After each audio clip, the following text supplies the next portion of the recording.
All right, so hey, I just wanted to drop a quick video. I haven't posted on this whole Instagram TV thing in a while, and I'm going to write an article on this eventually. But just had a really cool, I don't know if you call it epiphany, but just a cool idea that if you are a strength coach or skill coach or whatever, and you're looking to create a better transfer for your sport, or if you're an athlete and you want better sport skill performance, you did the job in the weight room and you got faster and you jumped higher, but you still aren't seeing the result in your sport. Here's a gap changer. I just did a podcast with Pat Trainer, pro baseball, pro baseball strength and conditioning, physical prep, and he said something that I think was really cool. And I think James Smith of US Strength may have mentioned this as well, but like the idea that physical preparation coaches have a unique eye when it comes to sports skills. So, like a pitching coach, a physical preparation coach might be able to see pitching with a different set of eyes than the actual sport coach.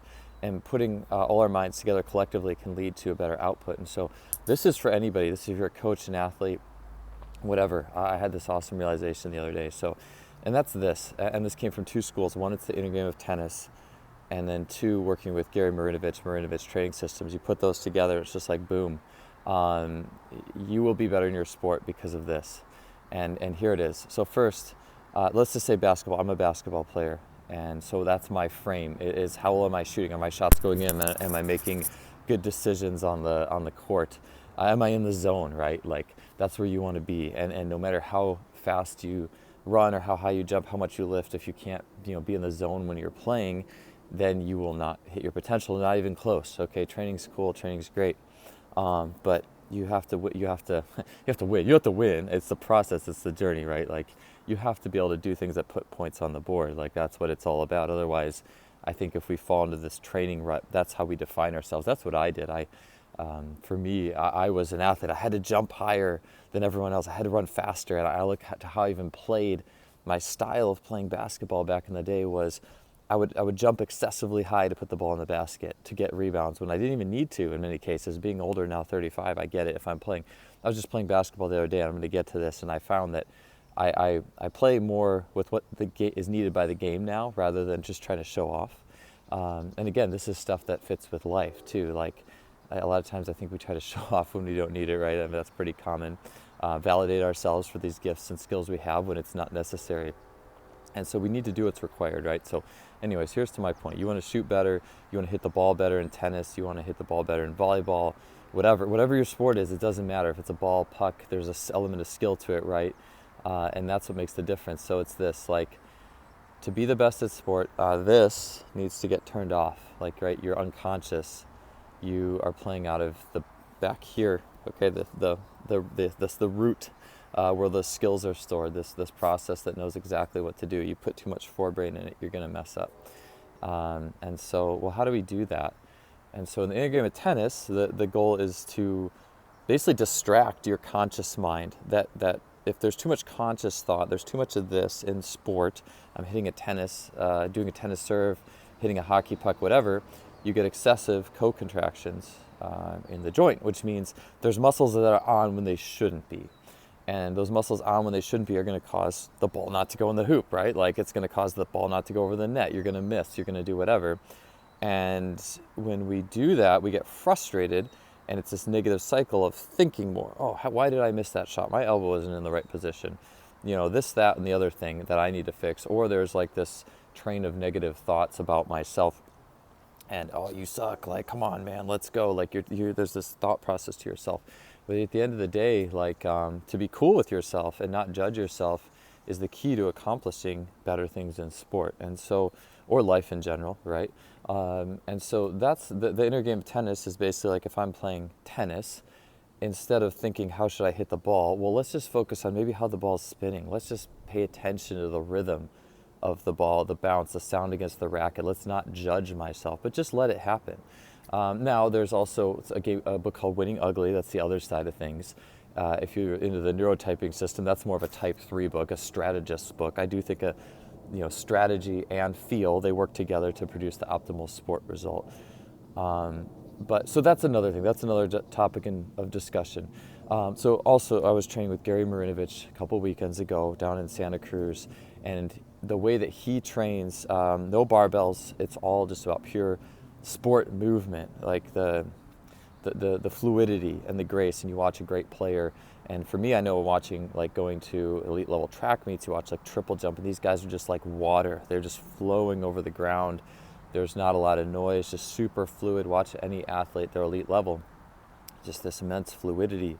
And so his whole system is designed to coach that fluidity, as opposed to barbell training. I'm not saying, for me personally, I have nothing against barbell training, but if you see someone who's validating themselves in the gym, you tend to see patterns of, like you're grinding, or you're gripping the bar, or whatever. Like you're exacerbating these patterns that, for lifting 1,000 pounds are cool, or 500 or 300 or whatever are great, but in terms of winning the game, maybe not so good. So anyways, here's the deal. So I was shooting around the other day. I was playing with some tennis guys and some interns, and I was playing, and as I was playing this pickup game, and I haven't played in years. I haven't played basketball in almost a year, and but every time I play, there's these cool things that I think about.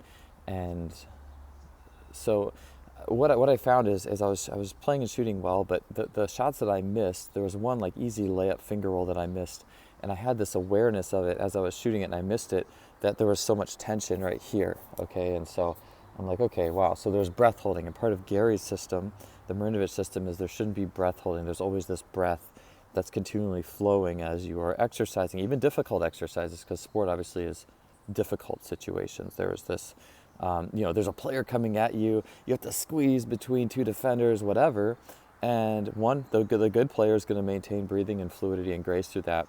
And the player who might be stronger and faster is going to tense up, and that tension leads to missing the shot. And so, cool. Again, I don't care how fast or strong or how you can jump. If you can't make the play, then it doesn't matter the work you did. So what I want to do is always cross the worlds, right? So I'm thinking about this the other day. I'm going and I'm shooting around, just shooting some baskets, because I was warming up to do my workout, and my nervous system's a little thrashed. I overreached. I did a workout that I probably did a little too much about 2 weeks ago. Honestly, I'm still recovering from it a little bit. If you look at like the easy strength principles, I'm paying the price right now, and that's fine. It's a learning process. And so I wanted just to play hoops to warm up.